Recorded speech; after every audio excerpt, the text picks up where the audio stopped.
Hey, pick 'em pie, big gun Brian Petrie, giving out the lot. One is mortal, you know it won't miss. Gonna take a shot, dog lock, that's the underdog. Yeah, they in the hunt, send them home, that's KO or submission. Yeah, somebody done, slime ball, yeah, that's the parlay. We gon' make it known. Pick 'em pie from MMA tapes, yeah, let's get it going.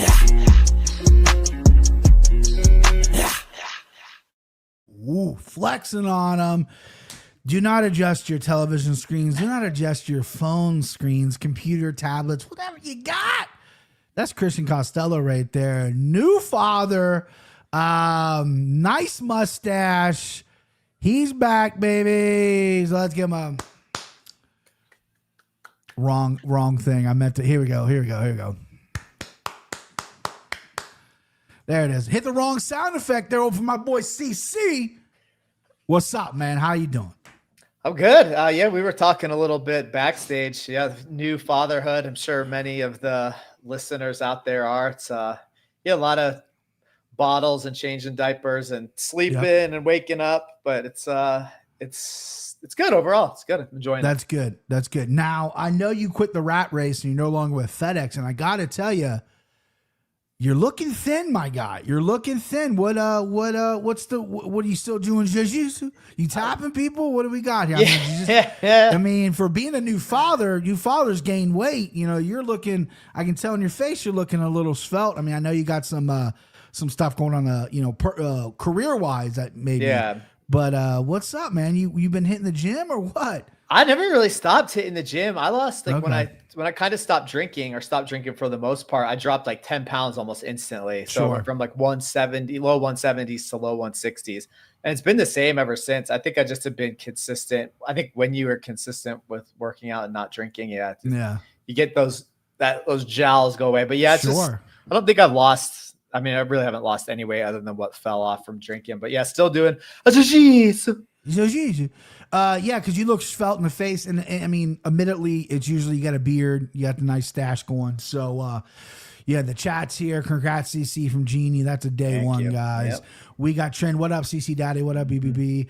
What up, chat? What up, chat? We got William Robbins in the house. Lazy Bed, of course, the legend, Lazy Bed.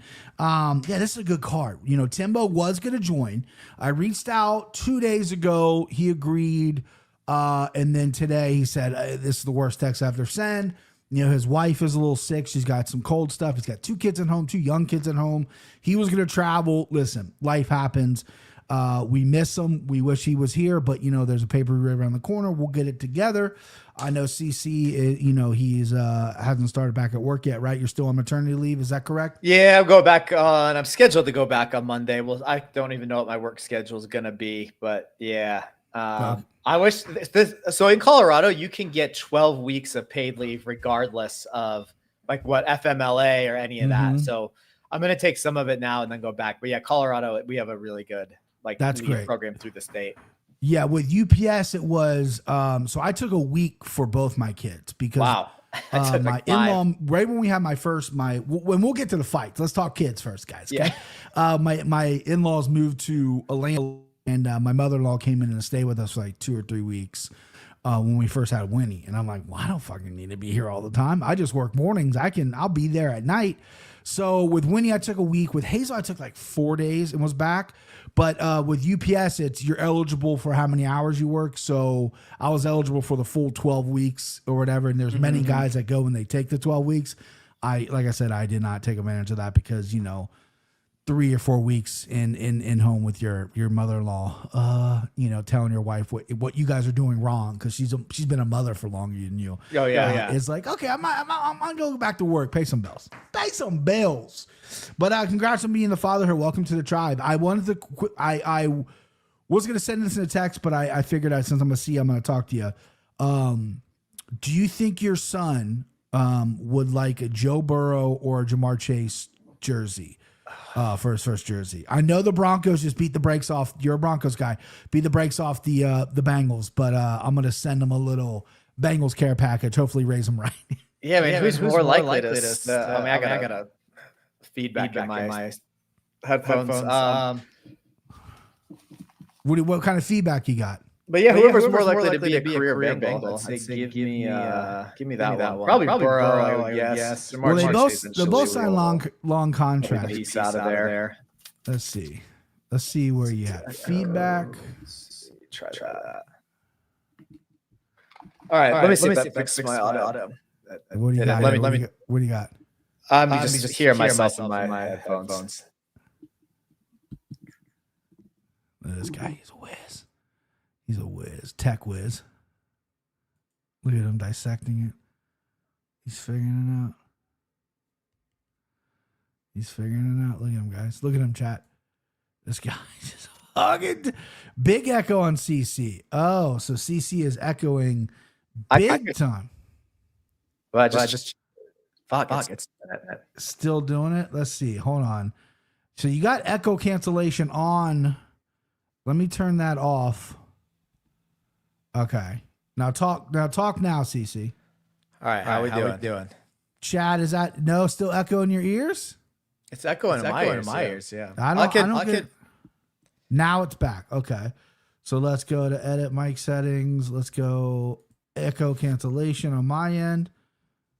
Echo. Man, not a return we want. Yeah, I went on my end, but I can still hear myself. Drive crazy. I'll switch to the computer audio if I have to. Okay. Still echoes according to the chat. Yeah. Okay. StreamYard gives you more options nowadays, but I can only do this like the one little button here. Yeah, it was perfect when we started, but I don't know. So it was perfect when we started, and now there's an echo. Yep. Son of a bitch. We haven't even got to the fights yet. God damn it. I mean, this is classic for us. So. Sunday at the Coliseum Monster Truck Rally. Before my beautiful Cincinnati Gardens went away. That's the only thing they hosted before they tore it down was monster trucks. I never went. Wasn't my crowd. Wasn't my crowd growing up, chat. Wasn't my crowd. Yeah, this is a real shot in the old penis here. Boop, boop, boop.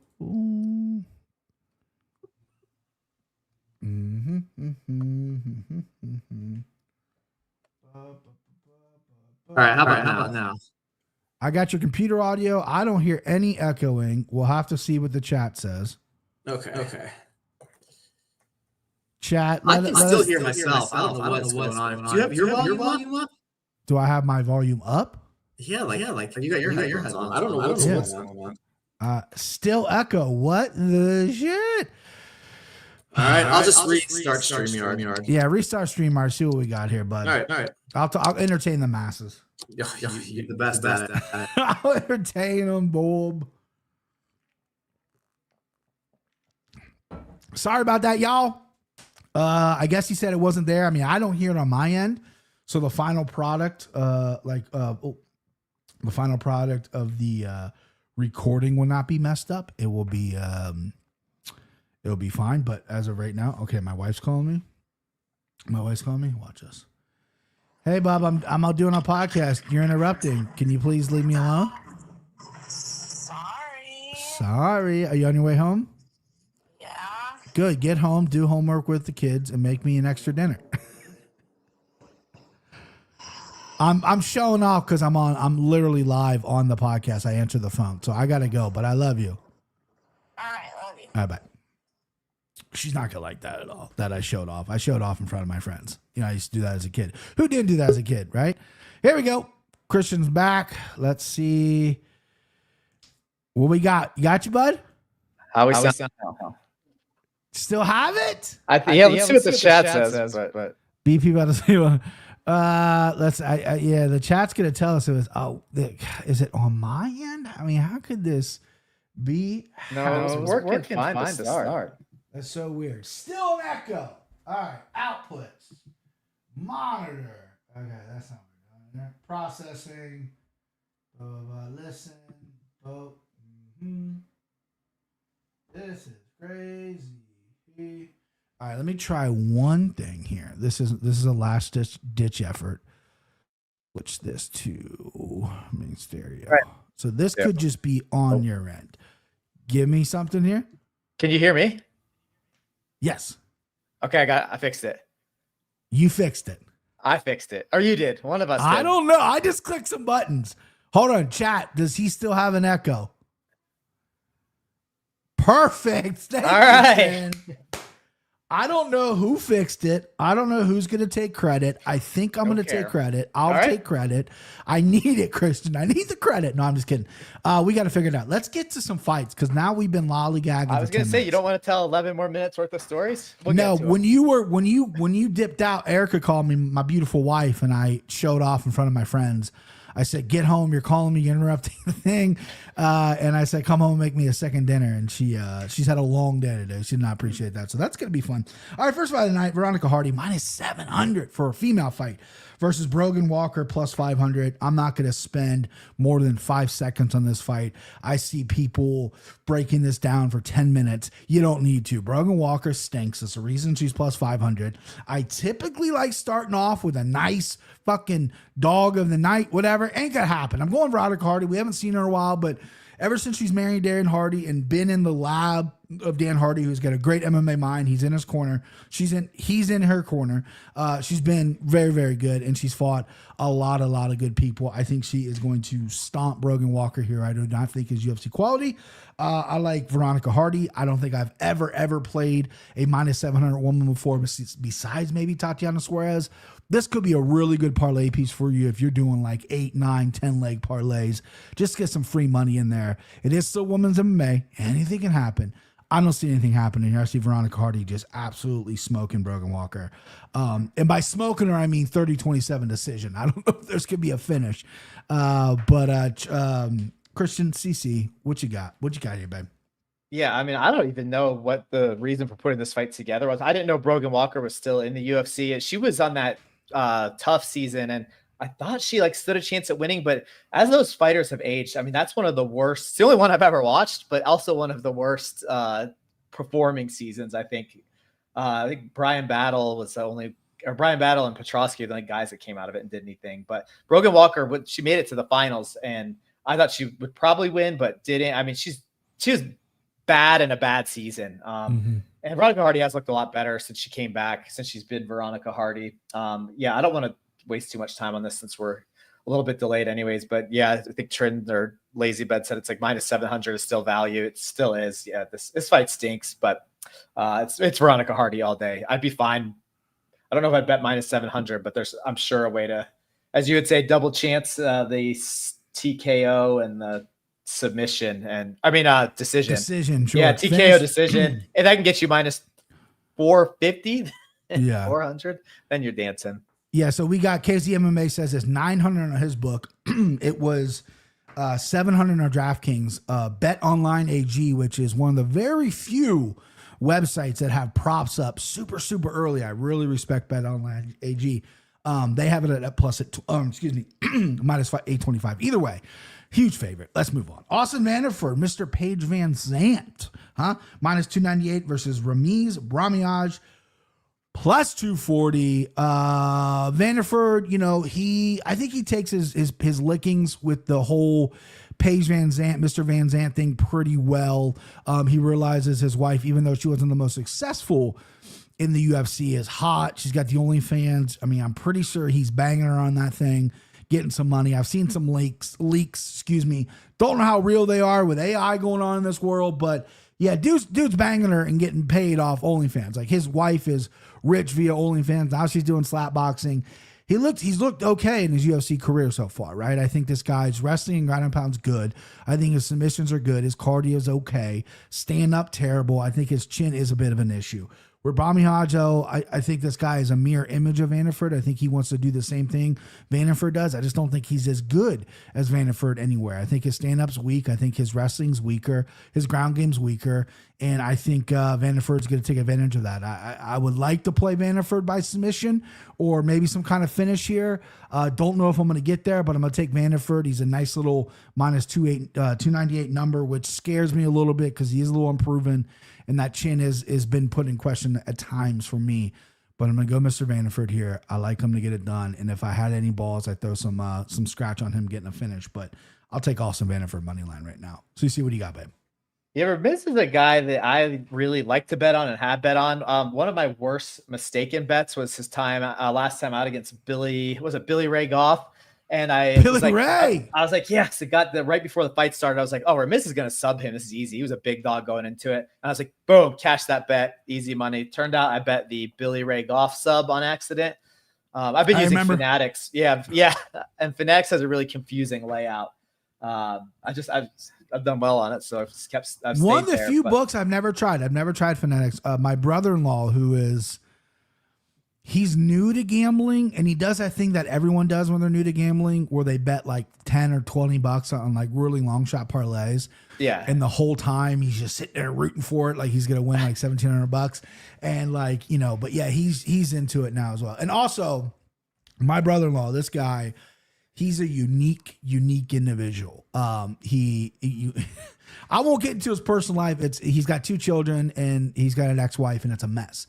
So we go over to my in-laws every once in a while to have dinner or whatnot. And he comes over, and he had just taken up golf.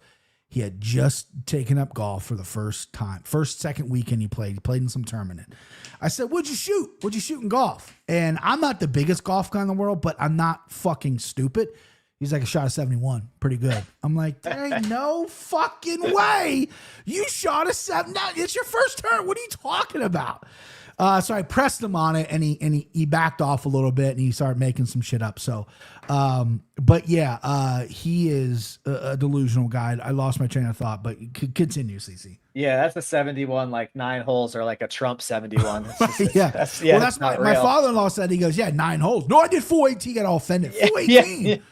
Yeah, fucking right, bro. Yeah. So, anyways, I don't even know how we got there, but Remiz, I had that really disappointing play on him, but he's a guy I've always kind of bet on, even though he's a bit of a gasser. I would say, yeah, like they're similar and they're both grapplers, but I look at him as more like a Vanderford's I want to wrestle you down, double leg, you get on top and pounds you out or grab something. Whereas Remiz is like a jiu-jitsu. Lay on his back and pull guard, more of a style of fighter. And in those sort of matchups, and like in that similarity sense, I'm going to always go with the guy that wants to get on top and pound them out a bit. So give me Austin Vanderford in this one. So chalk again. A little chalky. Yeah, I'm not going to spoil my rest of my card here, but I've been a little chalky here. I like Vanderford here. KZ MMA says I like Vanderford here. BRB Googling his wife's nudes. Yeah, they're out there, and it's more than nudes too. I think Austin runs right through them. That's Trindaddy, Lazy Bed, Brahimaj, Live Dog. Baby, I cannot and will not put up money on Mr. Paige Van Zant. Mitch Zuck, who by the way had a comment earlier. I'm going to go back and read because he donated some money. Brahimaj or bust here for me. Round 1 KOs, you way to play it. If Vanderford put out twice in first round, rushing into a sloppy takedown against lower comp besides Musasi. Correct. He has been put out. So Mitch Zuck, my guy, he commented and he donated $1.99. Thank you for the $2. And he said after his comment, super chat didn't go through, but I'm a dad also.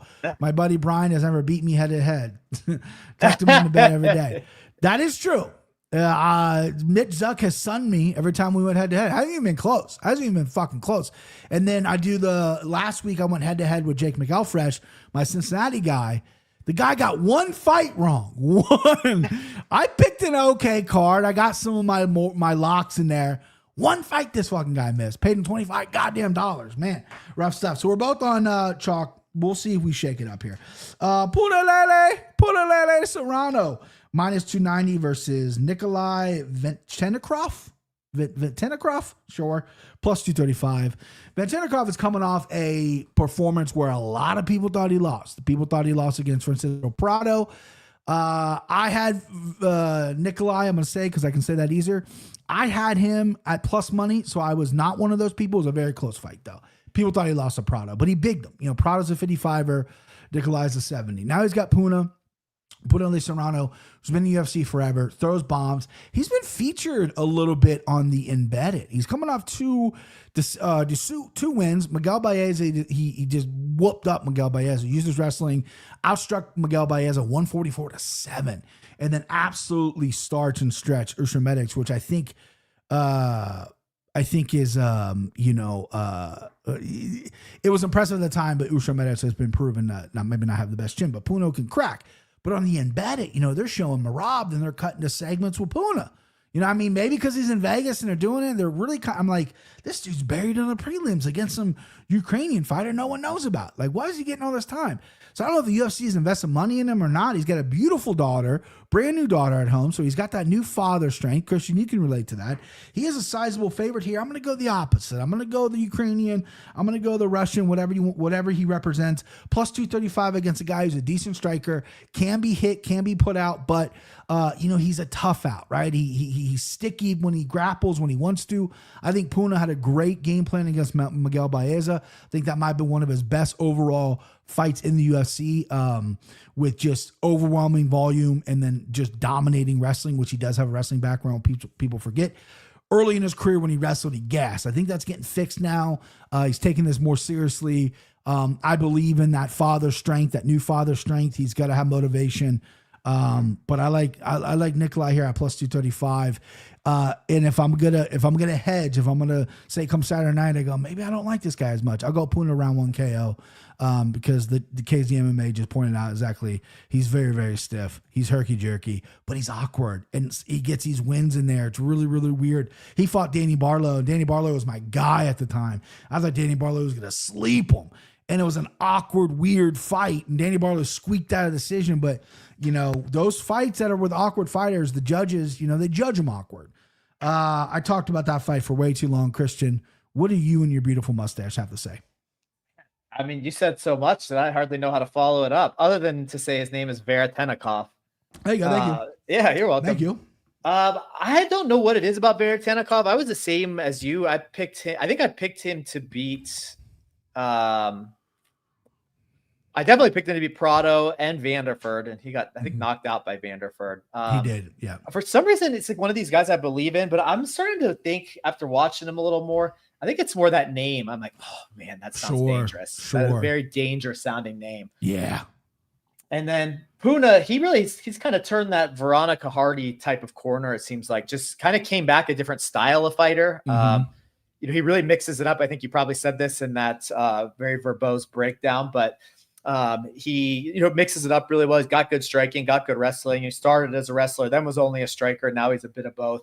Again, though, but people are really high on Barlow. Veretennikov's taken him to a close decision, but then should have been losing. I mean, we're happy he won, but probably should have lost that fight to Prado. So yeah, just a really confusing fighter to lock down. And what is he actually doing?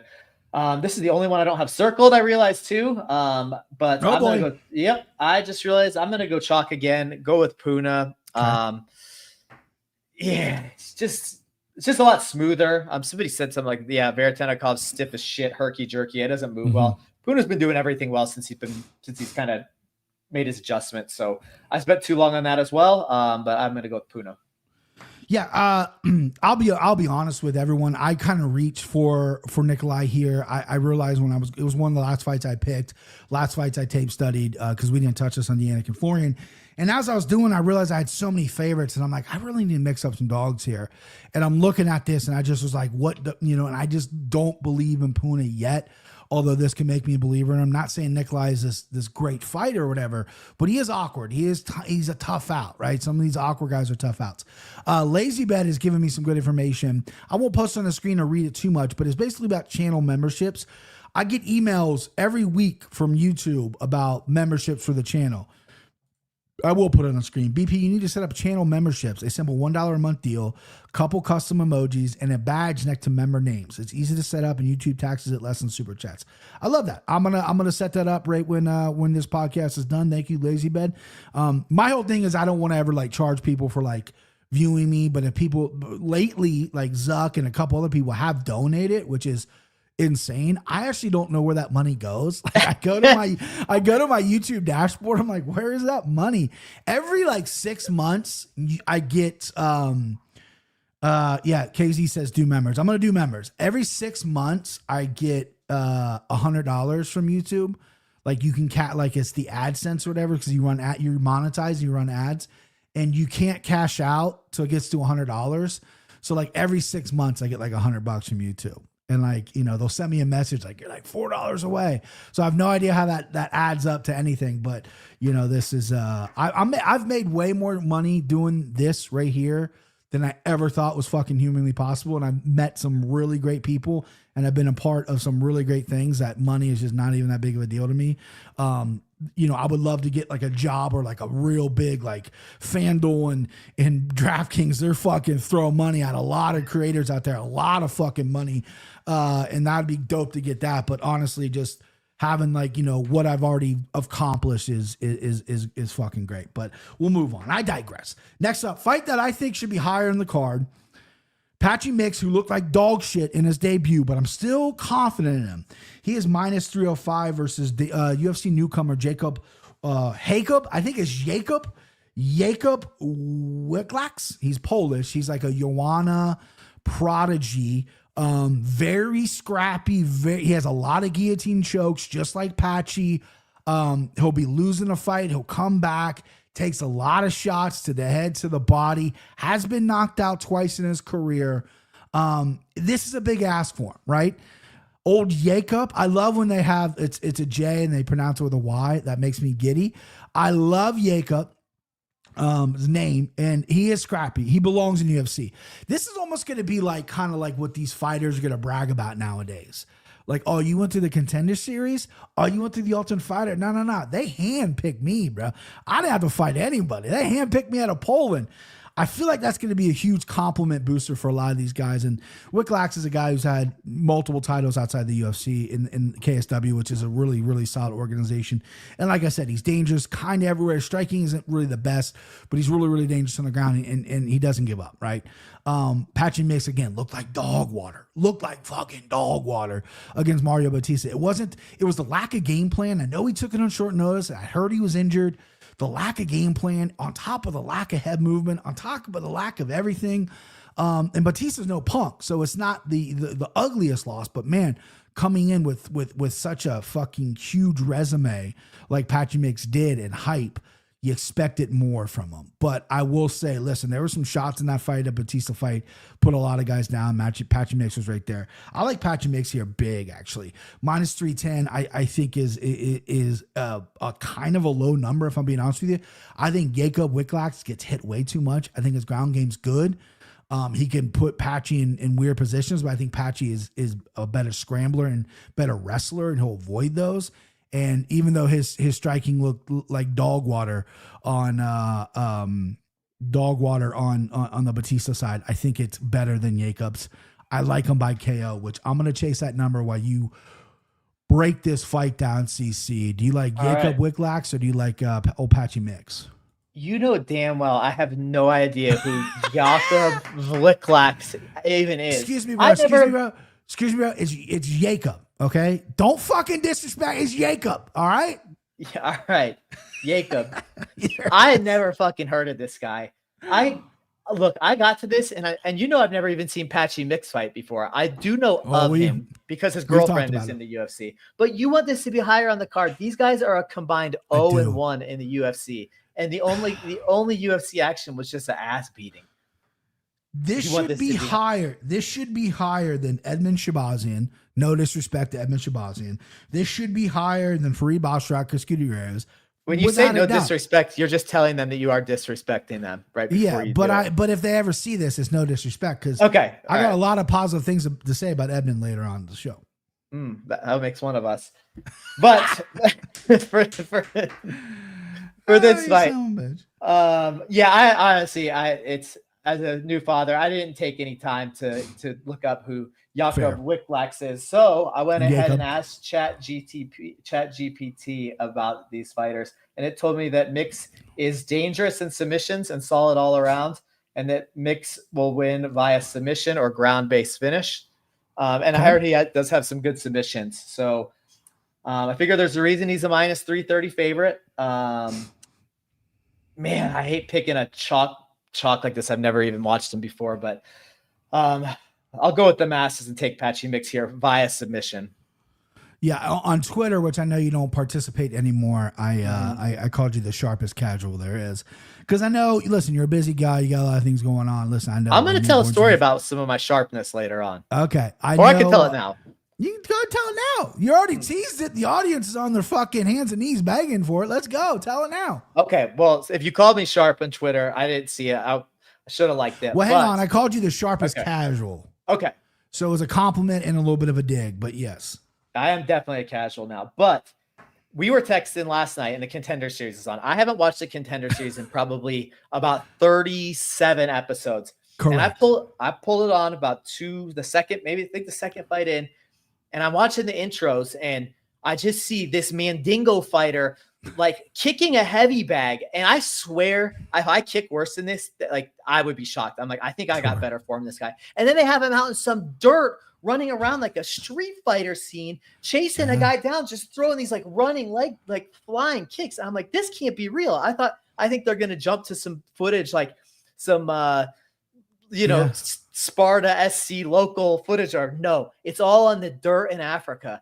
And I don't even wait to see the other guy who turns out has a hole in his hand or something like that. Anyways, So I bet the guy with the hole in his hand, and I go big on this one, lay the hammer on it. And then he goes out and dominates. This guy's horrible. It's like the worst. And you're forgetting to mention he was an underdog too. The guy with the hole in his hand. Yeah, the guy with the hole in his hand is plus 210. This was unbelievable. I watched 1 second of tape and I was like, I haven't lost a step. Your boy's still sharp. Still got the eyes. It was easy. He whooped him. And this guy couldn't. He just was this huge mound of muscle in there. Yeah. And man, but yeah, so I still got it. I'm a sharp ass casual. So yeah, he's it was probably Senegal wrestling or something to do. Listen, everybody that comes from, well, I'm gonna say everybody, but if you're like from Cameroon, if you're from Nigeria, if you're from Senegal, Congo, there's always someone like where if it's a fight like Francis Ngannou, like he left and went to Paris. His dad was like a world renowned fucking street fighter, like a Tibia Gautier who's fighting. Like his brother's like undefeated in the streets.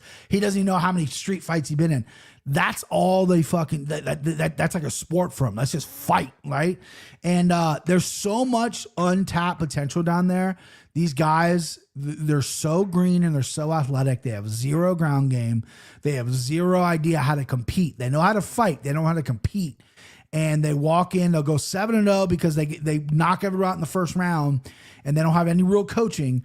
And then they get out there and then they get taken down, they get tired and they get put out. But in a couple years, a lot of these dudes from Africa, man, they're going to fucking start exploding. It's going to be, in 10 years, it's going to be, we're talking about the Dagestanians right now. In 10 years, it'll be like the African explosion. Like Rug, like that dude over in one, like that dude's insane looking.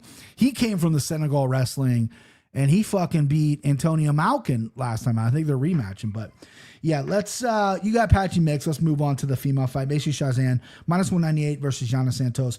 So we got Macy Shazan, who I am a fan of. Looked like dog shit against Caitlin Vieira. That was really supposed to put her on her winning ways. And Caitlin has a way to slow you down. I just think Macy needs to believe in herself more. I think I've been saying this since she's been off the Ultimate Fighter years and years ago. I like Macy here. I think Yana Santos is getting a little bit older. I think she's got 2 wins, but over Misa Tate, who's older than her, and then Chelsea Chandler, who might be one of the worst fighters on the roster. It's a big number. You're almost laying 2-1 on Macy Shazam, but I do like her skills in this, and I think coming out there laying a dud against Caitlin Vieira, 22 strikes or something like that, absolutely pitiful performance by you. You got to come out here and you got to look for a finish over Yana Santos. I like Macy Shazam. By the way, Patchy Mix by knockout, which I was calling earlier, plus 850. 850 by knockout, which I like because Jacobs is the dude gets hit and he has 0 defense. All right, female fight. Christian, you don't know chicks quite as I do. You birthed a boy or you had a boy. I had 2 chicks. I had 2 girls. So I know chicks. So what do you think about this chick fight? Yeah, it's a fight. It's a fight. But the thing about Macy, it's like I don't bet her that often, but when I do like get confident in her, those are the fights she loses, like the Caitlin Vieira and the Irene Aldana. The Aldana one was a freak loss anyways. That was weird. That weird up kick to the liver. It's pretty cool, but Look, I think you could just look at Yana's past record and like who she's fought. She kind of beats the people the Chelsea Chandlers and Misha Tates. I mean, who wouldn't beat them? And then, yeah, loses to Carol Hossa, Holly Holm, or Irene Aldana. It's, she's a middling, regular, like number 11 ranked fighter. But I think that, I mean, with her size and better wins, that you just got to look at Macy as a better option. I'm not even gonna say she's a better fighter because neither of them are very good. But just the size and the past history, I probably won't bet it already. I mean, I bet every fight because I'll be watching this whole card, I think. But yeah, -200, I think that's fine for me. See, Yana's never proven that she could be anybody that is like a top level fighter. That's why she perpetually is ranked number 11 or whatever she is, or between 7 and 11 ish. And Macy flirts with the title shots and loses them, but she doesn't seem to have any problem with that mid range level of opposition. So. Yeah, her size, she obviously got something going on upstairs with like a confidence sort of thing, but I expect with somebody like Yana that, should be able to grind out a decision without too much trouble here. Maybe look at like the -3.5, something like that. But I don't think she'll have any trouble with her. Yeah, let's go to the chat here. Laziest Bet Wicklax, who we talked about earlier. He's one of 2 fighters managed by Joanna. Knew he had a close Joanna thing. And he also gave me an awesome nickname. Christian, you're the Sharp Ash Casual King. The Sack, bro. The Sack. Have you ever had a cool nickname before? I call you CC. It's easy. Have you had a cool nickname before? No, CC that's kind of a few people have called me that before, but some people call me Playboy. Playboy. That play Beezy. Yeah, so I always wanted a cool nickname, but my last name is kind of polarizing, like Petrie. It's just people just like, oh, Pete. And I'm like, I don't get it. And then Cody Merrow blessed me with Big Gun, which, I mean, that's pretty fucking cool. So I'll take it, you know what I mean?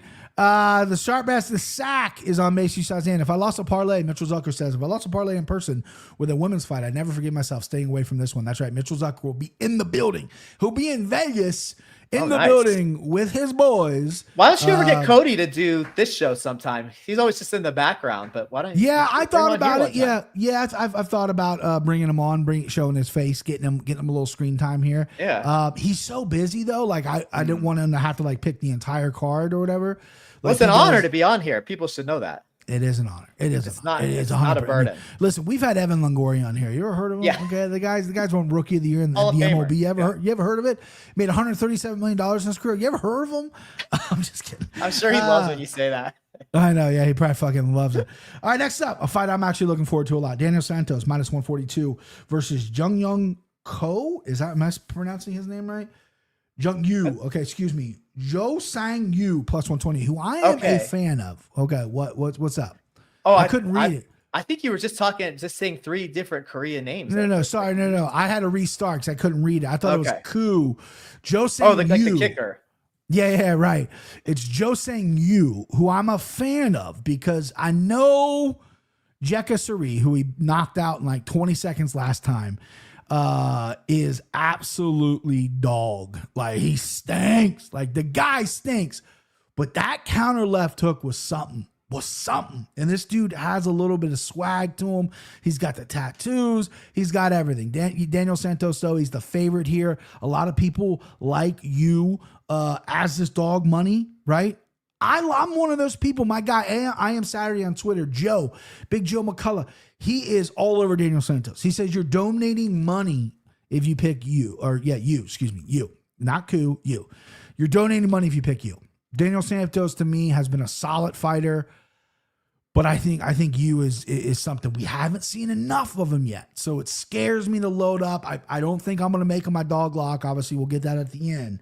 But at this plus money, with what I saw that left hook, I'm in, but okay, I'm in on him.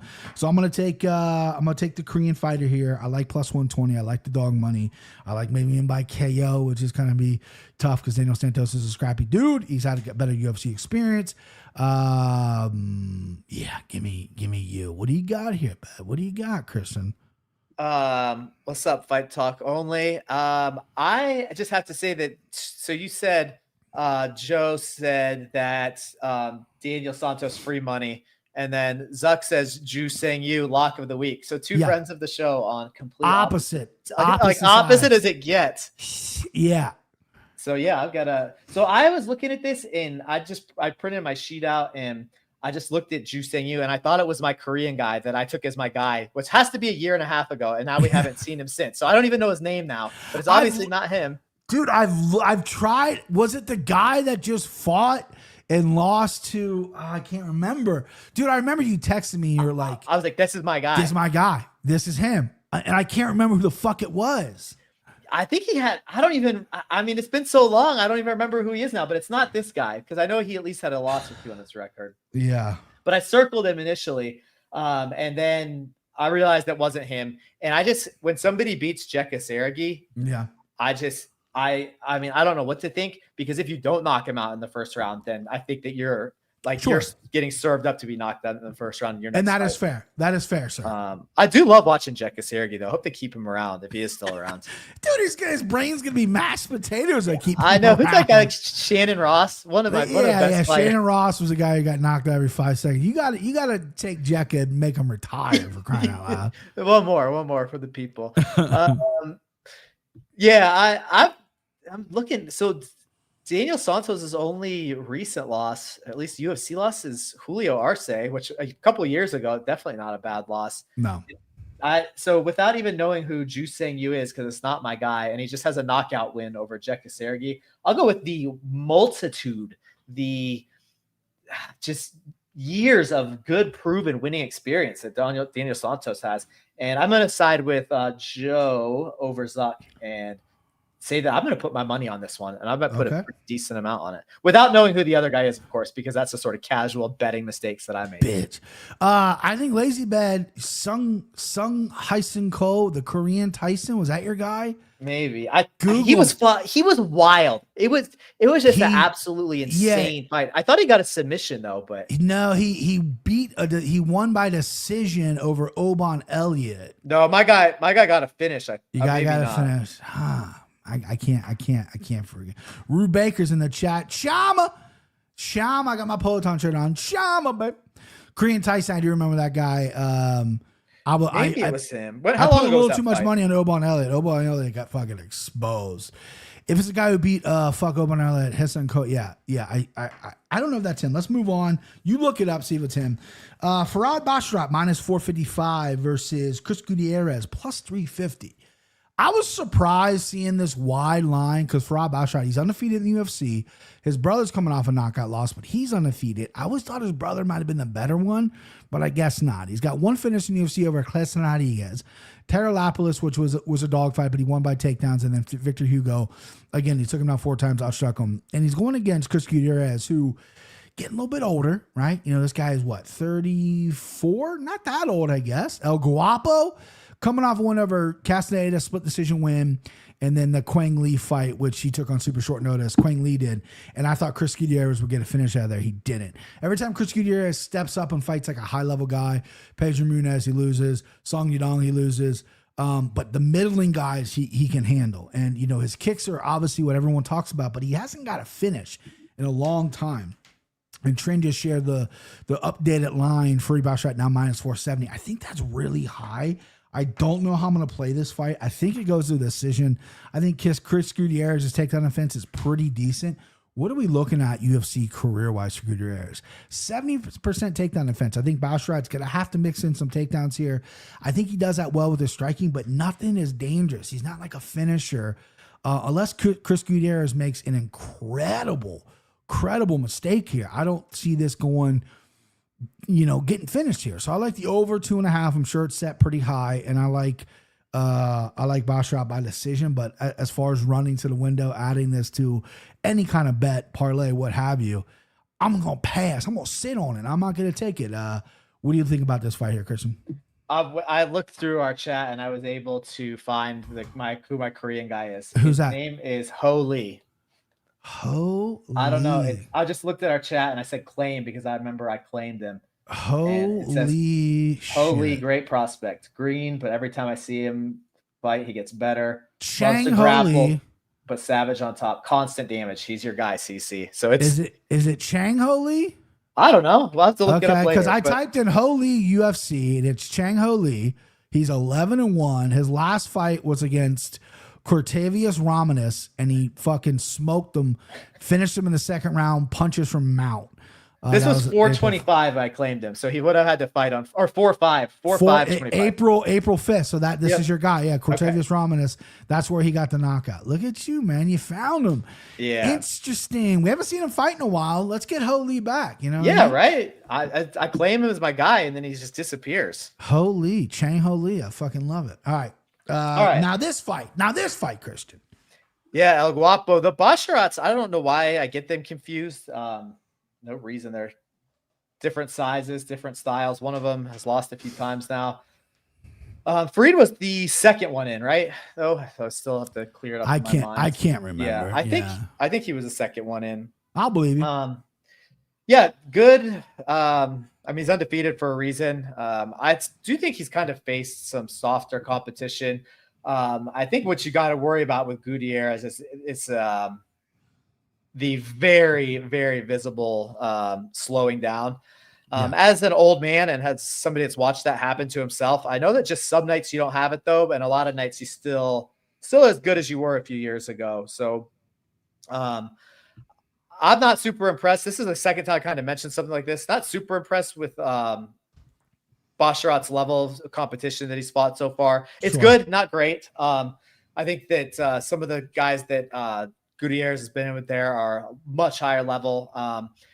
The loss to Song Yadong, I think that's maybe where he looked most off. So it's the one against the highest level competition that I'm kind of willing to forgive. But I do see him sliding. I got a weird feeling about this one. That's all I'm going on. I think he's got one in the tank. I think he can land a weird leg kick like he's been able to through the years. Wow. I think Fareed is kickable, hittable. He fights way too confident for against a vet with some power like Gutierrez has. So yeah, give me at plus 340. That's what I have it written down as.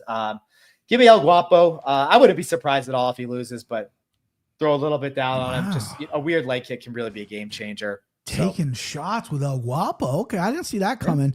By the way, Trin dug it up. Ho Lee fights November 1st against Timmy Kwamba.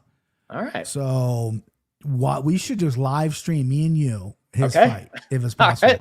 Let's do it. Just me and you like this while the fight on. We can't obviously air the fight, but we'll have the fight on and just fight and then peace out. All right. See you guys. Yeah, 100%. We should do that. Yeah, let's do it. I love it. I've been people have been begging me to do that. Like it's crazy. Like like Bart still does that really well with all the fans of whatever team they're in, the Gambling Cave or whatever. They're like, I know MMA Guru. He does that a lot. They're like, dude, you should just do the main card, do something like that. And that's something that I've been wanting to work with 3-Punch Combo, where there are some talks about maybe building some kind of streaming software where we're able to do that. But yeah, we'll see what happens. All right, next up, we got Edmund Shabazian, minus 375 or 325 versus Andre Muniz, plus 260. I'm going to keep this short and sweet, okay? Because I don't need to get it lengthy, right? I've talked shit about both these guys. I picked against Edmund last time out against Jaron Muskart. I think he absolutely butchers Muniz here. I think Muniz is not going to get a takedown. He's not going to sniff anything. I think he's going to get put out in round one. I like Shabazi by knockout. And Christian, I didn't tell you this though, but we are going to build the slime ball parlay together, right? Okay. It won last week. The rules are a favorite, a dog, and a prop. Prop doesn't have to be plus, but I have the favorite. It's Edmund Shabazian. So we're building off that. That's leg one. At the end of the show, you're going to help me build it.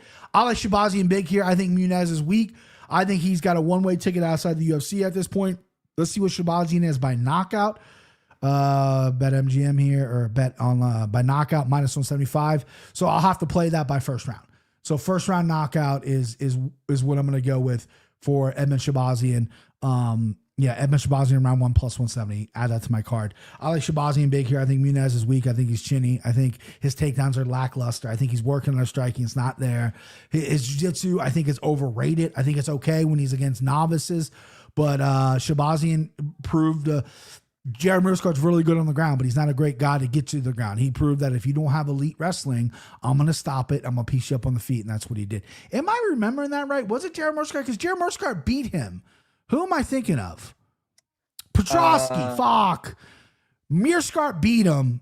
It was Petrosky. He's actually fought two guys that like the grapple heavy back to back. Dylan Bucka, who I don't think is in the UFC anymore, he knocked him out, and then Andre Petrosky, who got 2 takedowns on him, but ended up getting pieced up. I don't know why I said Jared Murskart. Anyway, give me Edmund Shabazian, slam leg 1. What do you got here, bub? If you pick Nunez, Would it be a podcast with you and I if I didn't tell you that I think your slime ball is dog shit? Because I'm going to go ahead and go with Andre Muniz. Bro, that's here. one leg. Dude, we're in this line together. If it loses, it's 100% your fault. That's what I'm trying to say.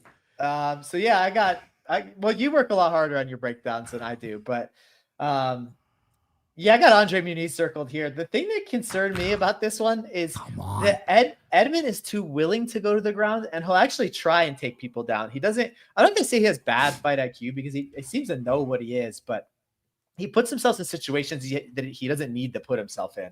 Obviously, I think it's the Jack Hermanson type, like more well-rounded wrestler. Not the jiu-jitsu player like Muniz is. Muniz, one of those guys, huge up and down career. He's got these amazing highs and these devastatingly, although just as fun to watch lows. I don't know if he's ever been a boring fight. I mean, he's either kind of taking an arm or any sort of limb with him or getting knocked the fuck out.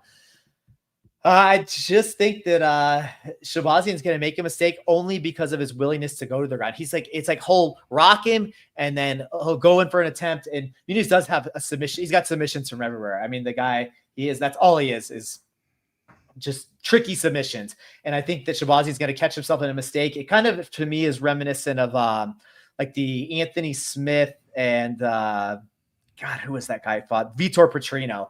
And you just have this crafty guy with this weird stuff. And it's just going to take this one mistake from like a younger, more aggressive fighter. So yeah, I like Muniz here to get caught just when Shabazian's doing something stupid. Bring her in here, stinking up the joint. Come on. Just stinking up the joint with your pick, brother. Stinking up the joint with your pick. But hey, we shall see. Fight Talk only wants to know what kind of hat you got on. Is that Panthers, Lions? What are we rocking here, dude? This is a running hat. Running hat. This guy runs, bro. He runs. Edmund's brother's been on a hot streak and tough enough too. Both bros tearing it up. Look at that Shabazian.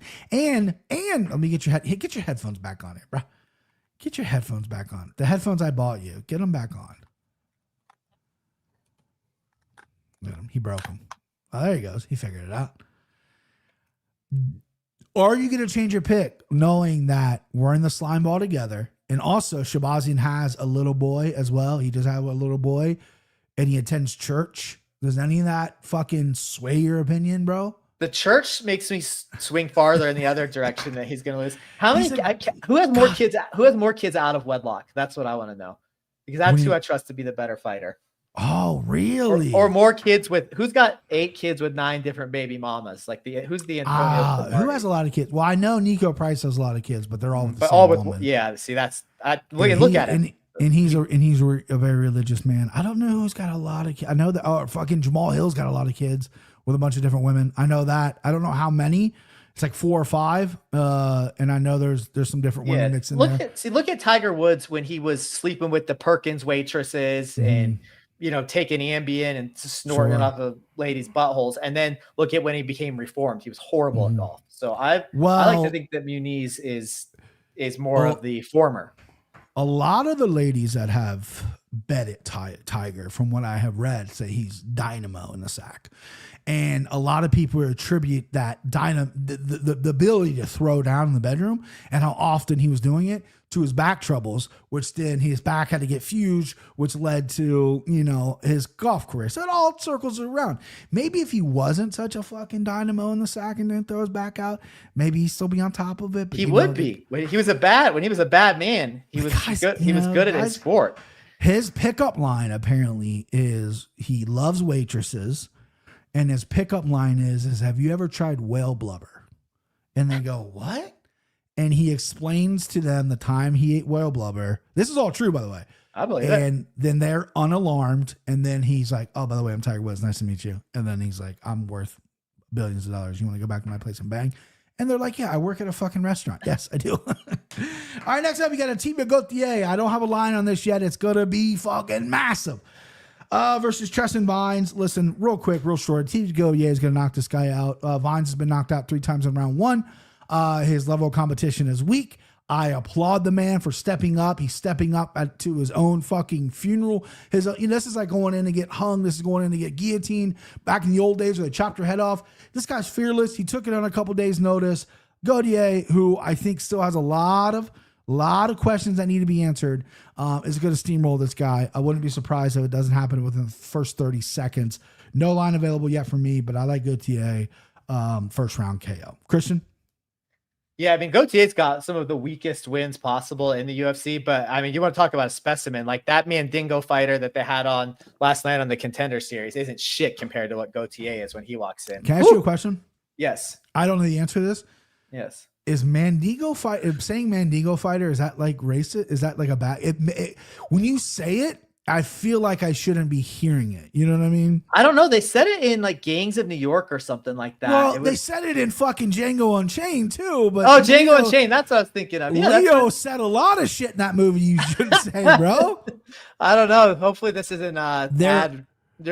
There was a porn star back in the day. I'm familiar with that Mandingo too. In the early 2000s, mid 2000s, where I full disclosure to everybody here, I can't watch. I have 2 girls now, and every porn I watch are these chicks that are like 18 but they look 12, or the dudes look really young, and I can't, and everything's got fake tits. I can't do it. So I'm an old school vintage mid 2000 porn guy. If I gotta rub it out, I'm going back to the old schools. And there was a porn star who was, as you can imagine, enormous, and his name was Mandingo. So, but I don't know. I just feel weird when you say it. I don't know if I should be hearing it. You know what I mean? But I don't know. And Local MMA says also don't search Mandingo party. I think it's okay to say the chat's smart. They're not really correcting me here. Lazy Man said, what are we doing here? We're picking fights, Lazy Man. This is what we do, babe. Talk about Mandingos and everything else. I'd say we'll go edit it out, but it's not. I don't edit. I don't edit. Yeah, OG porn is the best fight talk only. Yeah. Someone if you have the balls, I won't put your name on the screen, but if you have the balls, throw up your favorite porn star. I don't know any of the names now currently, but if you want to throw like mid 2000s in there, throw up your favorite porn star. I'll tell you mine if anybody in the chat wants to throw one up. Christian, you got one off the tip of your tongue? I don't have one off the tip of my tongue. You can say a guy. You can say a guy. I don't. Oh yeah. I remember when me and Timbo were talking about this, and he let us know that he likes them darker than average. Who's that? Timbo. He preferred the. I can't listen. We're on. This is off script. I don't fucking care. I can't. And again, my porn days are very, very limited anymore because, I have 2 children. I'm busy. I'm not fucking, a young man like I was. I gotta jerk my dick every day. But I'm not a like girl on girl guy. Yeah, me neither. This is gay as shit, but I need some penetration, right? But the worst thing is like when you're fucking, and then they zoom in or they do like a shot on like the dude's ass, like from behind. What are we doing? What are we doing, dude? That fucking thing out of here. All right. So Mitch Zuck says Lana Rose. I'm very familiar. Oh, here we go. Lana Rose, new gen. He's younger than us. So that's after. Yeah, I think. She is like super against porn because she got treated pretty badly, which I imagine most women in porn do. Poor women. Lisa Ann in the Sarah Palin movie made me a man. I remember Lisa Ann in Nailin' Palin, I believe was the film. Yep. I have not seen it. Girl on Girl is for the teen years, right? I remember having debate with my friends, like, dude, you're gay if you don't like Girl on Girl. It's like, sorry, dude, it's not for me. All right, let's move on. By the way, my favorite porn star is Gianna Michaels, the queen. I like that whole genre, but the queen. You and I are close to the queen. Yeah. She's like my age. I think she's like making a comeback on like OnlyFans or something right now or some shit like that. I read something that she has social media or something like that. I have not looked her up or anything like that. I have seen a picture of her from like the AVNs or something like that recently.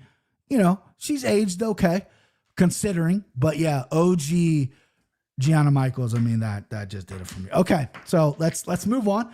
Gautier here. Yeah, Gautier. it sounds like I think Lazy Beb posted what Mandingo means. It's not. I don't think it's as bad as it's not bad, but I won't say it anymore. Mandingo, member of any number of peoples forming an existing linguistic group in Western Africa. Okay, I just I don't want to. I just need to make sure they are Mandingo area of Western Africa before I say Western Africa. I'm not a PG guy. I'm not a woke guy.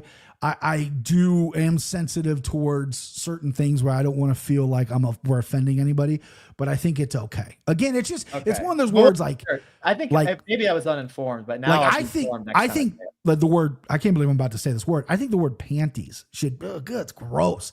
I think that should be an illegal word, right? Like when my wife goes, "Oh, girls, change your panties." It's like, God, don't say that. It's horrible. It's just stabs me in the ears. Like a lot of people don't like the word moist, which I get, but man, panties, that's what Mandingo came with me. I'm like, can we say that? Is it allowed? But go for your breakdown, please. Sorry, we'll move on. Sorry, chat. Yeah, I have no idea who Tristan Vines is. I tried to load it up on Tapology, and my computer started to crash and like burn, and the fan turned on, and I just said, fuck it. I've seen Gautier before. He's 6'4", 81 inches of pure muscle. He does have a lot of those weaknesses that you're talking about, but I think you could see a little more in him. He's got they've got something with him, and he's just going to keep getting better. So if he loses, I'd be shocked. I won't bet. I'll just it's just a bet the under and toss it in with any other chalk boy parlay. So yeah, give me Gautier here. Looking forward to watching it. The rest of these fights are all really fun. Yeah, right. Now we're getting to the main card. We've already spent an hour. This is what happens with Christian. I love talking to the guy so much. We're an hour in. We went down a porn star rant. We went down a whole bunch of different things, and we haven't got to the main card yet. Last thing about the porn star thing, Fight Talk only said Rachel from Boy Meets World did porn. Her name is Maitland Ward, grew up in as a kid. I remember seeing an article about that, and I did some investigative journalistic research, as one does. And yeah, I mean, she's a full-fledged, she's in. She's all the way in. I thought maybe she just did it to make some money, quick bucks here. No, she's embedded. She's in it. All right, main card, Joe Pyfer, minus 245 versus Abus Magomedov, plus 200. I see a lot of people liking Abus Magomedov here. I understand why. I get it. I think he's more well-rounded. I think the longer the fight goes, he could definitely win. I crafted this on the Anakin flooring. I'm using that word. I'm going to keep using it because I don't have a very deep vocabulary, but I like Joe Pyfer round one knockout. I think Joe Pyfer's best round will be round one. I think Abus has been put down before. His cardio is really starting to round into shape. He's getting used to the UFC format. He's getting used to the UFC talent. He's a big, long dude with some good kicks, some good striking. I think he has the advantage on the ground if he can get Joe there. I think the time he's going to get Joe there is later in the fight when Joe slows down. Remember, Joe took off, got off the gas in that fucking, got off the gas in the Kelvin Gastelum fight, and it was a really good round for third round. Maybe not really good, but a better round for Kelvin in the third. And then he lost 5-round fight against Jack Hermanson. Joe, very confident guy, kind of a weird dude. He says jokes that I feel like don't land. He said he's turning his nickname to Body Cam as off. I don't know what the fuck he's referencing. Doesn't matter. So my pick for our competition will be Joe Pyfer. Joe Pyfer round one KO. If it gets past round one and Abus loses that first round, hopefully he does, and it's going to be a better plus money on him. Then you run for the hills. You go Abus, live line. That's how I'm going to play this fight. How are you playing it, bub? I am kind of the opposite here. I think this fight strangely might go actually long, if not go the whole distance. This is two kind of similar fighters, two big muscly gas bags going at it with tons of early finishing potential. Piper's unlikability, most of the time for fighters, that doesn't get into my thought process of breaking down how they're going to win or if they're going to win. I don't really care how they are as people, but I cannot stand Pyfer for some reason. He's rough. It's rough. Yeah. My cousin has like friends of him. Like he's from Philadelphia, and he's like, yeah, he's an asshole. He's a piece of shit. So maybe that has like a greater influence than just hearing stuff or like appearing that he's just. It just looks like he sucks. Yeah, his jokes don't land at all. He's just. This is the guy who was like, he got the Contender Series, and he's like, I'm homeless. Yeah. Thank you, Dana. Yeah. And then the next week, he's at the fights with a fucking dime. This hot blonde. I'm like, so you're dating this chick, and you're homeless? Get the fuck out of here. Ain't no way. Unless she was a lady of the night, and he paid her some runs. I don't know. We'll see. But go ahead. Yeah. So it's probably the one that Dana had the night before, and then he passed her down to Joe Piper next. Bro. Jeez. So yeah, it's I think your thought of Piper getting a first round knockout is completely valid. I mean, no reason it couldn't happen. It's plus 350. Yeah. Just looked it up. Round I one wanted KO to be a plus little 350. more maybe, but sure. I was hoping more too. Yeah. Yeah. So I just think that Abus is maybe look, they could both gas, but I think Abus might be able to push through a little bit better. They both have gas and they both look horrible when they do it. So I don't really have any reason to think that other than I just seem to like Abus more than Piper. Yeah. But yeah, I think I'm just going the opposite of you. I expect them to both be able to kind of weather the big hitting because they're both going to be expecting it. And then I like Abus to just push through a little bit more. I do think that if, man, he's got more fights. He's seen a little bit more. So maybe I'll just go with the experience. But yeah, for whatever reason, I just think it's going to go long. So I'm going to find a way to bet it like that. Yeah, I like that breakdown because I'm not super confident in Piper. I do think he has power. I think he could clip him in round one. Other than that, like I said, I think he live bet a boost. I think this is a good dog spot for a lot of people. I do see people picking him. And then Mitchell Zucker's favorite expression is Conor McGregor. You know, when he made fun of Khabib for going back of the boost, he says that all the time. How'd you not say it? Back of a boost, because this guy's name's a boost, and Conor McGregor says a boost, back of the boost. Yeah, Joe Piper's, lazy bed's bringing up right now. Hopefully Joey does have Mexican food and get an upset tummy. Yeah, he went to Mexico. Oh yeah, that too. That pissed me off. Got the shits and blamed the entire country because you ate some bad food. Like, bro, control what goes in your body. I got food poisoning out to Vegas.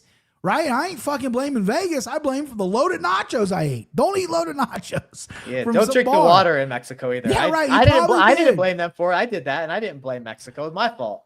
Yeah. I don't like his personality at all. And I can tell you, like, when he goes against, like, I mean, Abus Magmanov's not really a guy that's lighting it up electricity wise with a personality. But when Piper goes against somebody, if he makes the ranks, like, I really wanted Chris Curtis to fight him. Chris is now at 170, Piper 185. I really wanted Chris to fight him because I thought that would have been really fun. Chris has got a really good chin, and again, though, he gets better as the fight goes, but a lot of different weight classes. All right, next up, Josh Emmett plus 330 versus Yusuf Salah minus 425. So I have flipped on this fight about 20 different times. I love the number on Emmett. I just think Zalaw's going to be a little too much with his footwork, with his speed, with his explosiveness. Maybe you can even add wrestling in there. But the number's huge. How do you get to Yusuf Zalal on minus 425? I know Josh Emmett is 40. I know he didn't look great against Leon Murphy his last time out. I think he only landed 20-something strikes. Looked bad. Want to wrestle in that fight as opposed to striking. But 40 years old, and his head coach, one of his main coaches for this is TJ Dillashaw. He's training in the garage down there in Southern California or maybe Northern California. I don't know where TJ Dillashaw lives. Anyway, training with TJ Dillashaw in the garage. We've been seeing on the embeddeds. We've been seeing on social media. And Josh Emmett's no slouch. He's always looked great physical shape. He looks even in better shape at 40. Is he on that gas, right? You know what I mean? I mean, listen, I'm sorry to TJ Dillashaw, but anybody that associates with him, I'm good, and they look career best physically, I'm going to assume it's that EPO. You know what I mean? I'm sorry. That's just, you're guilty by association. It's just like when Marquez fought Manny Pacquiao for like the 5th time, and he hired a strength coach, and the strength coach had been banned from the Olympics. Forget his name. His name's Angel something. Banned from the Olympics. This guy was like a huge steroid head, right? And that was Marquez's fucking strength coach. And he had never beat Pacquiao. He goes in there for the 5th fight or whatever, the 4th fight, and he knocks Pacquiao out. And he acts like, oh, it's no big deal. No, bro, you were probably on that gas. So it scares me that I'm going to pick Zalal. I don't like the number. Minus 425 is rough. Josh Emmett, even though he's 40, has proven to have some real good durability. Sometimes he can be a punching bag in there, and I hope that's the case for this fight. But 330 is such a big number, and what is it currently? 360. Trend just pulled up here. Whew, that's tough. That's plus 360, and you might be on EPO allegedly. That's hard to pass up, but I'm going to do it. Christian, what do you like here, man? Yeah, this is a much different matchup than Zalal's going to have in his last, like, since he came back to the UFC after that strange of getting cut. I actually saw him fight. I probably say this every time we break the fight, but I saw him fight after he got cut, and he looked tremendous. I mean, I guess it's a UFC fighter fighting non-UFC fighters. Sure. But yeah, I mean, he looked tremendous compared to a regional level guy. And, frankly, that's how he's looked since he got back. But the likes of Josh Emmett, I mean, Calvin Kattar, Jack Shore, Jarno Aarons, Billy Q. I mean, none of these guys can hit.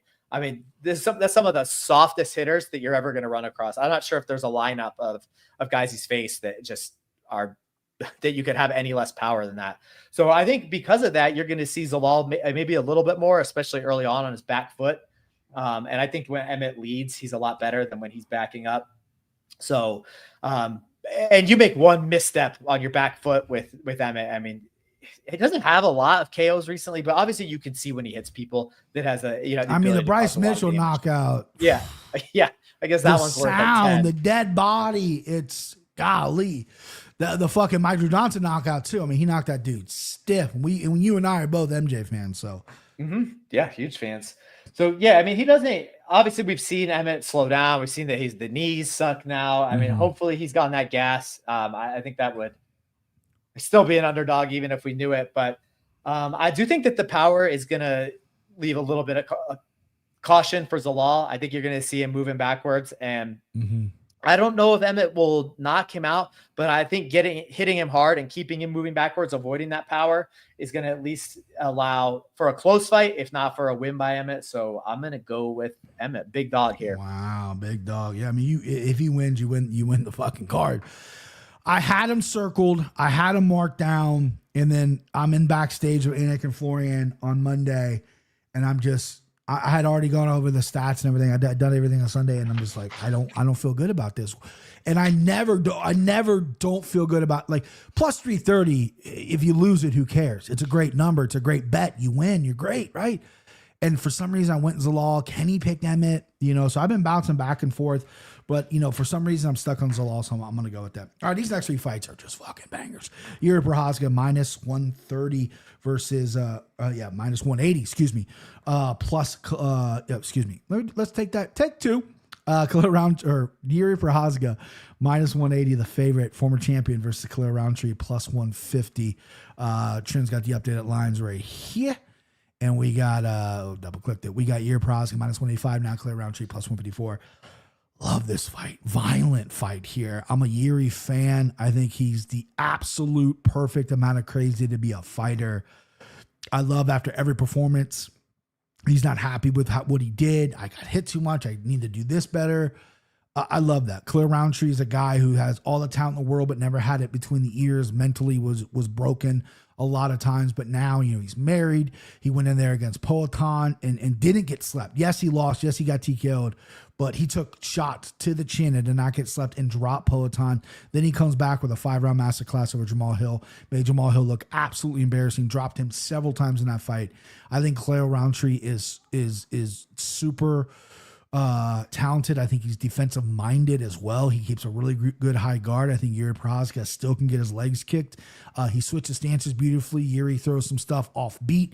It's very funky. It's hard to predict. He also hits like a truck, but Yuri gets hit. And I know he's been working on his head movement. There was a video of him doing drills, working on head movement. That's obviously a big part of his game. He's trying to get better at it. And I'm sure he's improving a little bit, but Khalil Roundtree hits like a truck, man. He's gonna kick the legs, kick the body. He's gonna work his way up, and if he lands on Yuri, who has been susceptible to getting hurt in fights, he recovers well because he's a fucking alien. He's also in really good shape, but Khalil Roundtree, I think, is just gonna be a little too much, and you're giving me plus money. If this was switched, if Prochazka was plus money, I'd find a way to bet Prochazka. I'd be going all about Prochazka, but since it's plus money, I like Khalil Roundtree Jr. here. I like him by knockout. And I like the plus 154. Christian, what do you got? Well, I don't know. I feel like you've been on Yuri like almost every fight since he's been in the UFC, or most of them at least. I love watching him fight. It's a cool matchup because I don't, unless they somehow get tangled up in like a bizarre way, you're not going to see anybody shooting any take. Nobody's going to be shooting a Chimaev double leg from halfway across the octagon. Between the both of them, Khalil's had a bunch of fights. Yeah, between the both of them, they've shot 3 takedowns collectively.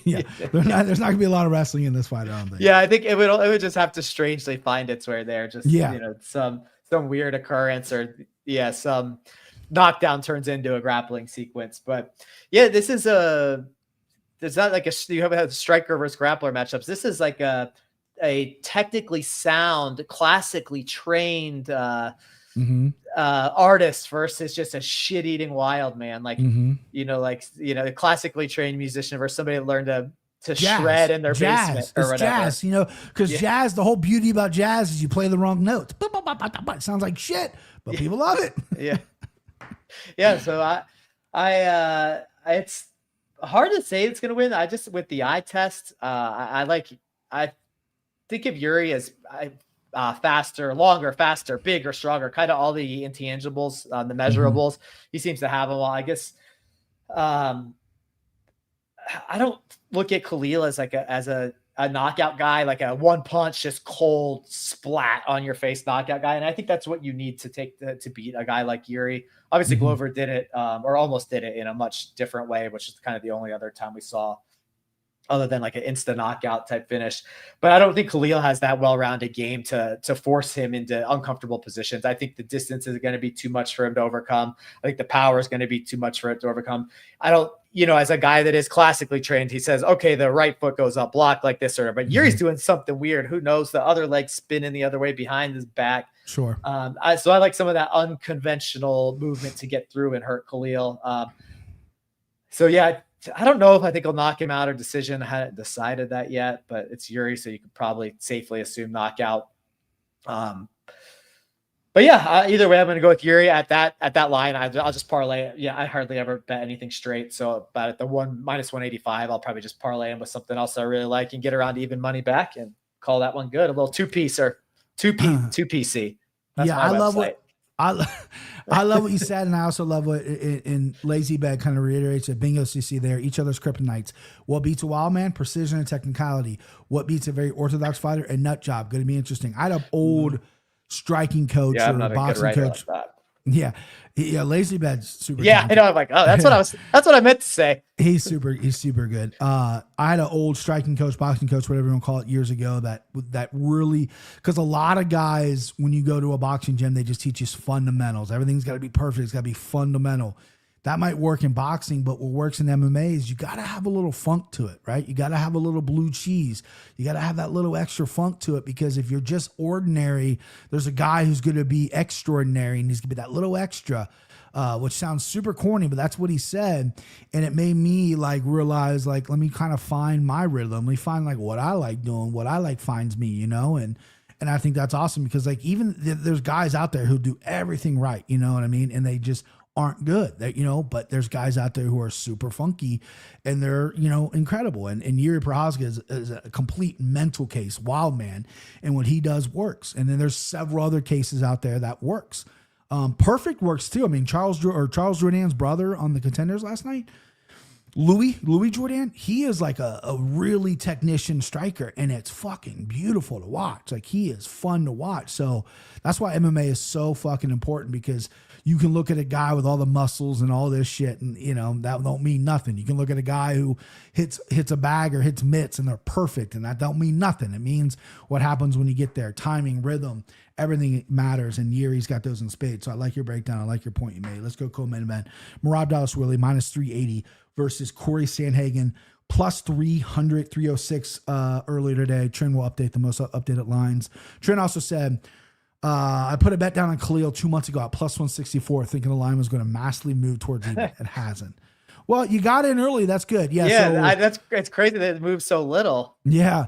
So Wallace-Willie Merab is now a little less than when I had it yesterday, or excuse me, early this morning, -375. Sandhagen +295. So a little bit of money coming on Sandhagen. I'm sure maybe more will come in on either of these guys when people, more people arrive to Vegas. I love this fight. I absolutely love it. I am a Sandhagen fan. I am a fan of Corey Sandhagen. I like his mental. I like what he has done. He got embarrassed by Aljo years ago and was like determined to get better. And he did, right? And then he goes against Umar and gets shut down because he couldn't strike with Umar because he's afraid of the wrestling. So he goes, what do I need to do? I need to be comfortable everywhere. So he goes and spends months with Ryan Hall. Next time out, fucking knee bars pops. Well, not really a knee bar, but he pops Devin Ferreira's leg. Like, he's always improving. Now he's centered solely with Trevor Whitman, who I do think is a very fantastic coach. And he seems to be saying all the right things. I don't like what Whitman said, because Whitman is saying exactly what DDP's coach said against Shemaev. Oh, we want him to wrestle. We're going to wrestle him. And Whitman's saying the same thing. And Merab's saying this is going to be 90% striking, right? You know, I think this is gamesmanship by both of them. I think, you know, Merab is so good with his unorthodox striking because they're afraid of the takedowns. And now they're afraid of the takedowns because because he used to take you down and make you get up to get you tired. That's why he has one of the most, I think maybe the most takedowns in the UFC history. You know, he'll go 10, 12 a fight because he's taking down, he's letting you back up. It wasn't that hard to get back up. Now he's keeping you there and he's looking to finish. That's a priority this camp, he said, is the look to finish. The one thing about Merab is they did an interview with him. It's crazy. He doesn't warm up. He doesn't stretch ever. He does an old school weight cut where he just doesn't eat and just works out. He doesn't drill. He only goes live in positions. Like, coaches have to adapt to train with him because that's what he likes. It's very, very weird, but it's obviously worked because he's one of the best 135ers in the world. He's phenomenal. And I think with Sandhagen, it still, and he can say all the right things in the world. I know the reason I lost to Umar is because I was afraid of the takedowns and he beat me in the striking. I didn't let it go. I'm not going to do that this time. I'm letting it go. I'm there for a finish. I'm going to be nasty. I'm going to be dynamic. That's all the right stuff, but you have to deliver. And, you know, the only thing I think is going to beat Merab currently, and I said this in the interview before, so excuse me for repeating myself, is going to be a big shot. Something crazy. Something like a T Wood over Robbie Lawler. Something like a Chris Weidman left hook over Anus in the first one, something like Rose head kick over Zhang Wei Li. Something's going to have to catch him and put him out. Problem is Merab has a good chin, but he's been hurt before. He's been wobbled. He's been shaky legged. He's been hurt, but he's a fucking machine robot that just comes back. So I'm going to go Merab. I'm so excited for the fight. I think it's going to be high level. I think Corey's cardio is top notch. I think his wrestling is improve leaps and bounds. I just don't know if there's many people at 135 that's going to fuck with Merab Dvalishvili. I really don't think they are. I think it's Ann Still, Merab. What do you got? I mean, that's like been the best bet in sports over the past couple of years. It's just Merab to keep winning because he was a dog for a long time of it. I feel like this matchup is, maybe if you're going to look for a similarity, look towards like the O'Malley one. I know they're not the same type of fighter, but yeah, a long, skinny, primarily striker, and a striker who throws from weird angles. I think, I don't know what the deal with O'Malley was in that, especially their last fight. I mean, something was just off with that one. He was like broken. It was weird. He performed way better in the first fight than the second fight. It was really weird. Yeah. Yeah, I mean, and Merab, he does break people. The thing is, it's like, I'm going to talk about Corey's. He throws things from weird angles. He's got, you know, he's the art of 8 limbs. He uses all 8. I mean, he'll hit you with anything and everything he can. But Merab does that as a wrestler too. It's Merab. He doesn't just shoot from you straight on. He'll come from here, then come from there, and come from there. And I think that's what you're saying about, like, he'll take you down to get you up and gas you up. I mean, your body is moving every which direction. You don't know where it's coming from. It's just, you're just down, up, down, up. He's never doing anything the same way. And I think that's tough for a fighter like O'Malley, who relies on like he did with Aljo. It's like, or like Connor with Aldo, you know, like timing these beautifully perfect shots. I don't think Merab is as easy to time. And I think that's why we think it's like, oh, well, you just have to catch him. Well, nobody's fucking catching him unless he's out there brawling like he did with Marlon Moraes like 5 years ago. So yeah, it's like, as a Colorado homer, it's like I want to pick Sandhagen and say, you know, he's different because he's unconventional and he can catch some of the way in because he's willing to throw knees. He's not like O'Malley where he's as much of a fit. You know, he'll try and submit him from his back at least. He has more down there. But Merab has proven against any type of fighter that he can impose his will on them. So I do think Corey Sand's the best chance of winning. If I was somebody that was considering if I was on the fence, or if I was like a value type of player where I'm like, dang, I'm going to take the value side. I don't bet winners. Then I think Corey Sandhagen's your guy, because I do think he stands a chance more than anybody has so far, and I think he can knock him out. But until anybody even just shows me anything other than Marlon Moraes, like somebody shows me that Merab is beatable, and I don't think the Corey can beat him like that, then until there is a chink in that armor, then I'm just going to keep betting Merab, because it's been great to me so far, and I'm not quitting on him now. There's a cash cow. Him by submission. I think it'll be by decision, but Merab by submissions plus 700, which is some real good value. Zach Tomston says serious value on Corey at plus 300. Couldn't agree more. I couldn't agree more. I think a high level fighter like Corey Sagan, who's got his mind right, who's got the right coach, championship coach. It's a small camp catered to him, which I love. The time is now, and he's done everything right. It's just, if it wasn't Merab, it's the guy's special. All right, main event. Here we go. Magomed Ankalaev minus 285 versus Alex Pereira. Politan plus 230. You can see the shirt. I'm a Politan fan. A Politan stan is what they call them. The kids call it. This is tough for me because I've rewatched their last fight, their only fight, numerous times. And Pereira says I was like 40% of me. I wasn't there that night. And I believe him, because there were opportunities to throw, there was opportunities to counter, there were opportunities there, and he fought like a statue. He didn't throw enough. He took too much. He got hurt. He seemed to be afraid of takedowns, but he stuffed all 12 of them. I really wasn't sure what showed up that night. And now he's gotten a little bit of a layoff, which could benefit him for a late 30-year-old man. And he seems confident, right? He wants this fight. He seems confident. But Ankalaev is a motherfucker. The problem with Ankalaev, though, is I think he's so good, and I think he could pop up to heavyweight and make some noise like he was talking about earlier this week. I think if he beats Pereira, I think he's going to beat every 205er. I think he's that good. Problem is he's boring, right? Like even if he fights exciting, when he talks, it's like there's no personality there. It's not Khabib. It's not Islam. It's not these dudes with good personality from the Dagestan area. It's just a boring ass dude. And you got Pereira, who's got this aura, who's got this magic to him that people love. So as an MMA fan, I want Pereira to win, because that's better for the MMA community. It's better for the UFC. It's better for the fans. And I'm wearing his fucking shirt, for Christ's sake. I love the guy. But after watching that first fight, I really don't know what he could do besides land a big shot, which is easier said than done to knock out Ankalaev, which no one's done. No one's rattled him before. I mean, Kutalaba in that fight where he did that weird thing and they called it. He pressured Ankalaev and landed some shots, but never hurt him. Yeah, he got submitted by Paul Craig forever ago, but he never got hurt. It's going to take a lot for Pereira to do it. I just don't know if he has that. And Ankalaev's coming in this fight overly confident, super confident. Another thing that I brought up on the Conflorian that really rings true too is Pereira is a global superstar, and he travels so much. He's at every fucking event. He's in Australia. He's in fucking Thailand. He's everywhere. Like, I don't like that. You're a couple weeks out of camp and you're in San Antonio or whatever the fuck it is. Like, I don't like that. Like, you're a superstar. You got a ton of money now and all that's great. But the drive and the hunger slips away there. And, there's a little bit of a bad blood. Really it's not, because Ankalaev is talking shit on Twitter, but it's not Ankalaev. It's Ali, his manager.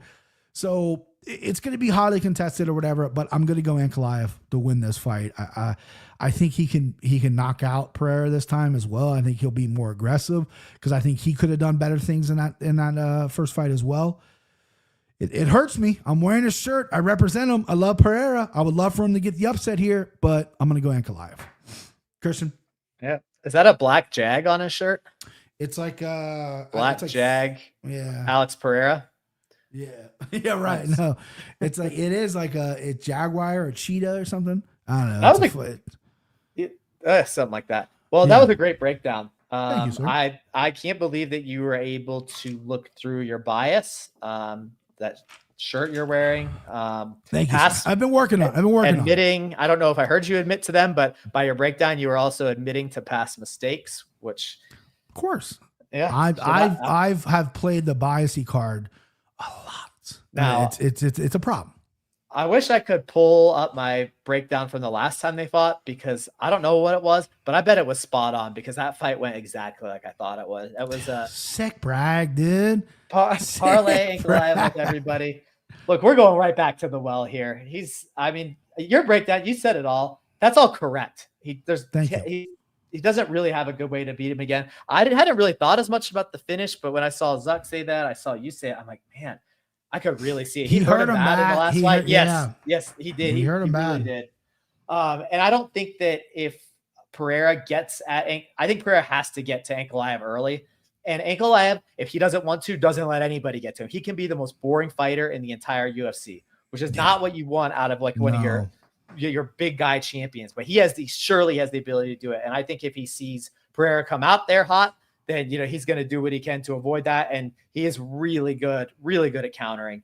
And I think it's kind of a double whammy where I think Pereira, if he's too aggressive early, it'll cost him. And if he's not aggressive enough, like we saw the last time out, I think it'll cost him. It's just Ankalaev is a bad matchup for everybody. And I think he is just as bad of a matchup for Pereira. We've seen it. I don't see how anything changed in this fight. You gave a million great points about what would make this even more difficult this go around for Pereira. And I also cannot think of something that other than like the hunger to get it back, which is just not even a real thing. I don't see what would change my mind from last time. I would love to hear. I didn't listen to any podcasts or anything. I got to listen to some just to hear the argument for Pereira because maybe I'm missing something. Kenny picked him. Kenny picked him. Yeah, I'll listen to that then because Kenny's sharp as they come. Yeah. So I hadn't thought too much. I think I'm gonna side even the knockout. Ankalaev by knockout, just because I think Pereira might be mistake prone if he really goes for it. And if not, I think Ankalaev can hurt him again. And Ankalaev, if it does go to the ground, I still trust him to maintain top position pretty well. Sure. Although they do say Pereira is a brown belt, I don't think that means anything in this fight.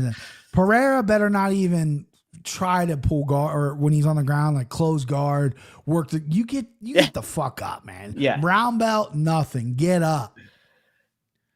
Yeah, I mean, that was a good breakdown. The thing about Pereira, you're right, is he froze in the first fight because Ankalaev's such a good counter. His hands are really fast. To combat that, if you're Pereira, you got to touch the legs, you got to touch the body, you got to feint a lot.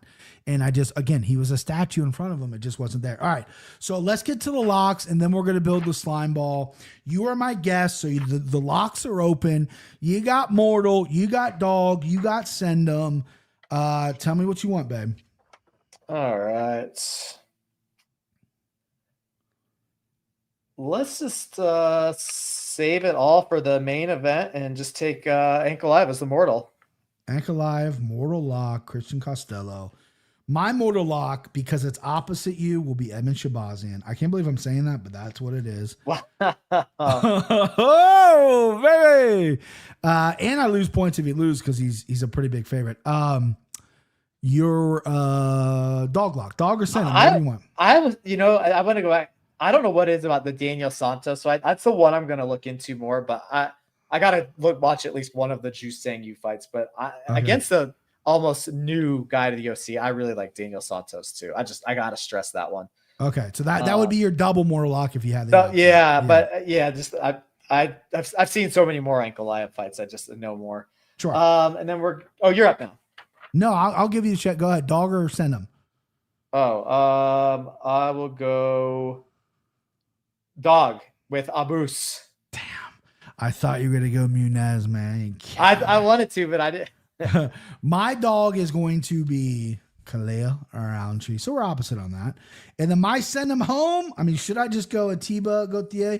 No, I mean, listen, I've been saying it since Monday. I think Joe Pyfer will win by knockout. I got him in round one. I know I said if he doesn't, go run for the hills, but got to put my money somewhere. So send him home, Joe Pyfer. So what's your Sendum home, babe? Ooh, you could go on Daniel Santos. This seems to be your guy. Yeah, I just don't know enough about Ju Sang Yu yet. I'll find out later in the week. Man. Did I pick Patchy Mix or did I pick the Yakub guy? You picked Patchy Mix begrudgingly, but you picked him.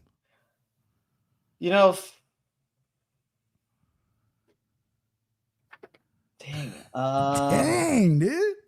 I'll just take Yuri. Yuri's. That's a good one. That's chalk. That's just me chalking it up like a pussy. Well, no, that's because that's going to end in a that fight's going to end in KO no matter what. All right, so final order of business. Just for everybody in the chat, if you're sticking around, we're going to do the slime ball parlay. But Christian's mortal lock is Magomed Ankalaev. My mortal lock is Edmund Shabazian.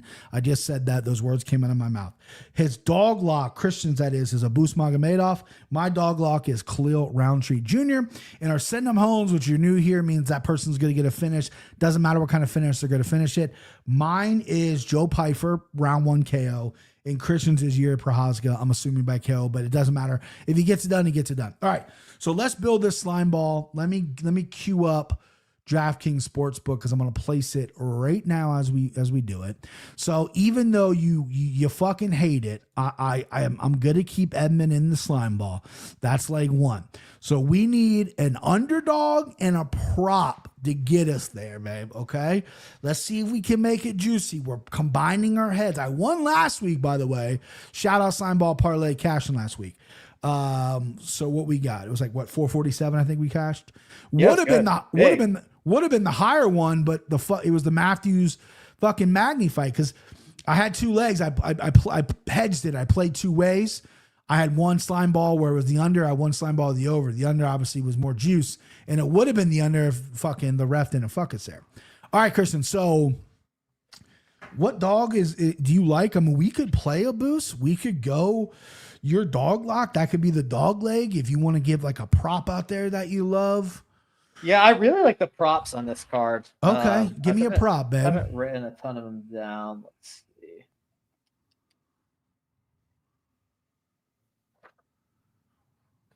Probably more like an over unders. What? What's no, it'll be too chalk. Macy. No. Okay. The ladies fight over is probably like minus 700. It's 250. We're taking it. Oh, everything. Yeah. All right. Over. Then, yeah. So for our dog lock for the parlay, we're opposite here. We're opposite a lot. I think it should be Khalil or Abus. What do you think? Because you like Khalil. They're both our dog locks. We're both obviously the most confident in those dogs. Yeah, if you want to take, the thing is, Yuri puts himself in a position. Sure. Shit, both those guys can get knocked out easily, though. I know. What does the chat say? Chat, what do you think? Let's build this together, okay? For the last leg of the slime ball parlay, we got Khalil Roundtree or Abus Magomedov, both the dog legs. For our first leg is Edmund Shabazian. Our prop is Macy Shazan and Yana Santos to go over. So we're looking at a dog here. Hit me up, chat. The first 5 answers we'll lock it in. Mitch Zucker's got Khalil. Zach Tom Stan's got Khalil. That's 2 for Khalil. There you go. Daddy's got Khalil. There it is. That's 3. Hang on, I want to see what else the chat says. Give me the 5. Give me the 5. Give me the 5. Make me say live. This is exhilarating. I feel like Kai Sinet asking the chat all these questions. Hey, chat. He's got a fucking billion people watching him with LeBron James cutting his fucking hair. Crazy. That's 3 Khalils, though. I don't think anybody else is. It was a long show tonight. Yeah, it was a good show. We had 85 people concurrent listeners. I'll take that. So Khalil it is. So we'll put Khalil. Well, it's going to get demonetized because of some of my words, but yeah, Mandigo's going to get us demonetized for sure. All right, so the slime ball parlay for all the beautiful people out there listening. We won last week. We're on a winning streak. It is going to be Edmund Shabazian minus 325 on DraftKings Sportsbook currently. We got Macy Shazan versus Yana Santos over 2.5. That's 250. And then we got Khalil Roundtree Jr. plus 154. That slime ball is plus 365. So almost a 4-1 on your money. And we built that together. Be proud of that. Go take a bet on that. Christian, you better play that. You better not take a dump on it like you always do all my slime balls. Chat, you play that. Chat, you're amazing. Christian, thank you for carving out some time away from your beautiful family to do this. I have a lot of fun with you as always. You know you're my guy. Timbo, we missed you. But it was a lot of fun, brother. I'll see you, okay? All right. I'll see you, Bob. See you, chat. You guys are the best.